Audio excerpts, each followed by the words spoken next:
یہ آزادی کے نعرے نئی دلی میں لگ رہے ہیں. یہ مقبوضہ جموں کشمیر کے سری نگر میں نہیں لگ رہے ہیں, یہ دلی میں لگ رہے ہیں, دلی کے قلب میں لگ رہے ہیں, اور اس جگہ پہ لگ رہے ہیں جو راجدھانی ہے, جو سیٹ ہے نریندر مودی کی, وزیر اعظم کی, اور وہاں اس شہر میں یہ آزادی کے نعرے کشمیری حریت پسند لگا رہے ہیں. آپ اس سے اندازہ لگا سکتے ہیں کہ یہی کشمیری حریت پسند جب مقبوضہ وادی میں ہوتے ہیں, جب مقبوضہ جموں کشمیر میں ہوتے ہیں, تو ان کے جذبات کی کیا کیفیت ہوتی ہے. اور یہی وجہ ہے کہ بھارت کی آرمی چیف, بھارت کی فوجی کمانڈ اس وقت مکمل طور پر سٹپٹائی ہوئی ہے. مقبوضہ کشمیر کے سابق وزیر اعلیٰ فاروق عبداللہ نے آج میڈیا سے گفتگو کی اور انہوں نے کہا کہ اگر مقبوضہ کشمیر میں بندوقیں چل رہی ہیں تو بھارت کی اس کی وجوہات کو دیکھنا ہوگا. گویا کہ اگر عوام نے بندوق اٹھا لی ہے تو اس کے لیے بھارت دیکھے کہ اس کی وجہ کیا ہے, اس کا حل گولی سے نہیں نکلے گا. فاروق عبداللہ نے کہا کہ اب آپ کو بات کرنی پڑے گی.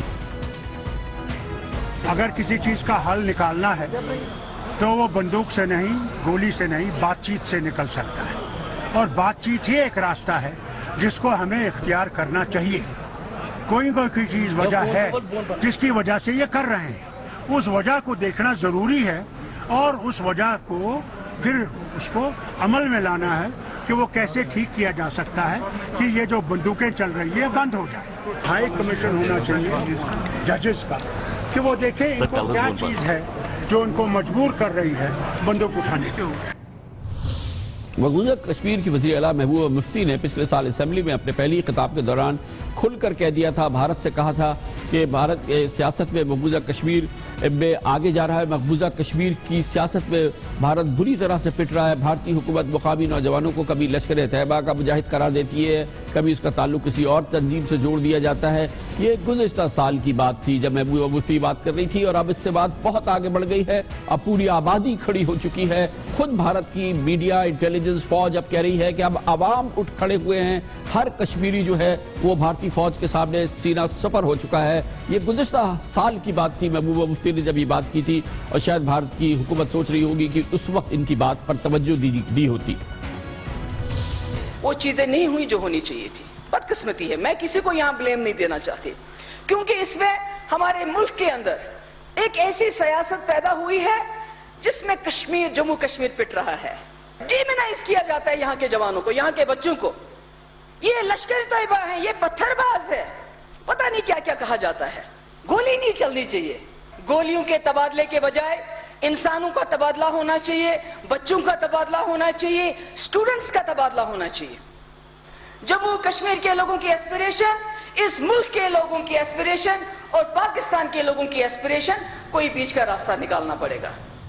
اور اب یہ بات محدود نہیں ہے بھارت کی حد تک, اور یہ بات اب پوری دنیا میں پھیل رہی ہے. یہ تمام چیزیں جس کا ذکر میں نے آپ سے کیا, یہ عالمی میڈیا میں مسلسل آ رہا ہے. آج بھی نیو یارک ٹائمز میں, دنیا کے دوسرے بڑے اخباروں میں یہ خبریں شائع ہوئی ہیں. 3 روز قبل ایمنسٹی انٹرنیشنل نے بھارت میں ہونے والے مظالم کا ذکر اپنی ایک رپورٹ میں کیا. بہت اہم رپورٹ ہے جو ایمنسٹی انٹرنیشنل نے جاری کی ہے, جس میں کہا گیا ہے کہ بھارت مقبوضہ کشمیر میں احتجاج کرنے والوں کے خلاف جابرانہ قوت استعمال کر رہا ہے. کشمیری مظاہرین کو روکنے کے لیے غیر ضروری طور پر ریاستی قوت استعمال کی جاتی ہے. مقبوضہ کشمیر میں کئی اخبارات اور چینلز کو بند کر دیا گیا ہے اور انٹرنیٹ پر بھی پابندی ہے. یہ کہنا ہے ایمنسٹی انٹرنیشنل کا. یہ تمام احوال جو آج کی تازہ ترین خبروں میں شامل ہے اور گزشتہ ہفتے کی خبریں, یہ اس لیے میں نے اور آپ کے سامنے ایکسپلین کیا ہے کہ سمجھنے کی ضرورت ہے. اگر پاکستان میں بدترین دہشت گردی کی فضا قائم کرنے کی کوشش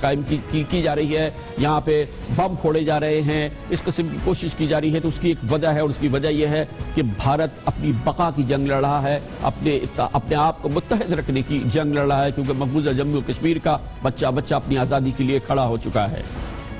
لیتے ہیں کمرشل بریک اور اس کے بعد ذکر کرتے ہیں حکومت سندھ کا. جی ہاں, ایک بار پھر کرنا پڑ رہا ہے کیونکہ سپریم کورٹ آف پاکستان نے حکومت سندھ کی اسپیشل انیشیٹو کا ایک محکمہ ہے جو کہ خصوصی پروجیکٹ پہ کام کرتا ہے. نہ قواعد ہیں, نہ ضوابط ہے, نہ میرٹ ہے, نہ شفافیت ہے. سپریم کورٹ نے حکم کیا ہے فوری طور پہ اس محکمے کو ختم کریں. 90-95 ارب روپے کے پروجیکٹس تھے اس کے پاس, اور یہ بہت اہم ڈیولپمنٹ ہے, اور اس کے بارے میں بات کرتے ہیں چھوٹے سے وقفے کے بعد.